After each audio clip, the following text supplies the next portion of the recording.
Assalamualaikum warahmatullahi wabarakatuh. Bismillahirrahmanirrahim. Alhamdulillahi rabbil alamin. Wassalatu wassalamu ala sayyidina wa maulana Muhammadin wa ala alihi wa sahbihi ajma'in, amma ba'd. Diceritakan dari Ali bin Al-Husain berkata, saya mendengar Mansur bin Ammar, seorang mufti Irak berkata, ketika kami pergi haji, kami menginap di kota Kufah pada satu malam. Malam itu gelap gulita dan saya berjalan seorang diri hingga ke suatu gang yang terdapat pintu sebuah rumah. Saya mendengar tangisan seorang laki-laki sambil berkata, wahai Tuhanku, demi kemuliaan-Mu dan keagungan-Mu, dengan maksiatku aku tidak bermaksud berpaling dari-Mu. Akan tetapi maksiatku kepadamu saat aku bermaksiat kepadamu karena kebodohanku. Dan aku berpaling darimu saat aku berpaling darimu karena kelemahanku. Maka sekarang siapa yang akan menyelamatkan aku dari siksamu? Dan sebab tali orang yang menyatukan ketika talimu terputus dariku. Duh dosa-dosaku, duh penolongku ya Allah. Mansur berkata, demi Allah aku menangis karenanya. Maka aku dekatkan mulutku ke lubang pintu rumahnya dan berkata, A'udzu billahi minasyaitonir rajim. Innallaha huwas samiul alim. Bismillahirrahmanirrahim. يا أيها الذين آمنوا قوا أنفسكم وأهليكم نارا وقودها الناس والحجارة عليها ملائكة غلاظ شداد لا يعصون الله ما أمرهم ويفعلون ما يؤمرون. Surah At-Tarhim ayat 6. Artinya, aku berlindung kepada Allah dari godaan setan yang terkutuk. Sesungguhnya Allah maha mendengar lagi maha mengetahui. Dengan menyebut nama Allah yang maha pengasih lagi maha penyayang. Wahai orang-orang yang beriman, jagalah dirimu dan keluargamu dari api neraka. Karena bahan bakarnya adalah manusia dan bebatuan belerang. Di dalamnya terdapat malaikat yang sangat kejam lagi bengis. Mereka tidak pernah berpaling dari apa yang Allah perintahkan kepada mereka dan selalu melakukan apa yang diperintahkan oleh Allah kepada mereka. Surah At-Tarhim ayat 6. Kemudian saya mendengar dia gemetar dengan sangat hebat lalu berhenti. Aku meletakkan batu di depan pintu rumahnya supaya bisa aku ketahui di esok harinya. Ketika pagi aku menuju rumahnya, tiba-tiba telah disiapkan kain kafan yang bagus, dan ada seorang nenek yang menangis masuk ke dalam rumahnya, lalu keluar sambil terus menangis. Aku bertanya kepadanya, wahai nenek, apakah mayit ini ada hubungannya denganmu?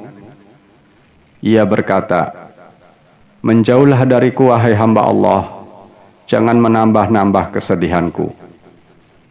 Aku berkata, sungguh aku mengharap wajah Allah Al-Karim atas pertanyaan ini. Barangkali doamu dapat mengalirkan air mataku. Aku adalah Mansur bin Ammar, penasehat atau mufti ahli Irak. Ia berkata, wahai Mansur, dia adalah anakku. Aku berkata, bagaimana sifatnya? Ia berkata, putraku termasuk dari keluarga Rasulullah SAW. Setiap hari melakukan pekerjaan yang menjadi kasabnya. Lalu hasilnya dibagi 3. Sepertiga untukku, sepertiga untuk orang-orang miskin, dan sepertiga lagi untuk berbuka puasanya. Setiap hari ia berpuasa dan malamnya qiyamul lail atau tahajud. Hingga akhir malam saat ia menangis dan berdoa, lewatlah seorang lelaki di malam ini dan membacakan sebuah ayat dari kitab Allah Ta'ala. Maka buah hatiku gemetar hingga pagi tiba dan benar-benar telah meninggal dunia. Dalam kisah lain, Mansur bin Ammar bercerita, pada suatu hari saya masuk ke dalam sebuah gua. Saya mendapati seorang pemuda yang sedang sholat seperti sholatnya orang yang ketakutan. Maka saya berkata dalam hati, sungguh sangat mulia tingkah pemuda ini. Barangkali dia termasuk wali Allah Ta'ala. Saya diam menunggu sampai ia selesai sholat. Setelah selesai saya mengucap salam kepadanya dan dia menjawab salamku. Kemudian saya berkata, apakah engkau tahu bahwa di neraka terdapat jurang yang bernama Lazza? Ia sangat ingin memanggil-manggil orang yang membelakangi lagi berpaling dari Allah, serta orang yang mengumpulkan harta dan menimbunnya.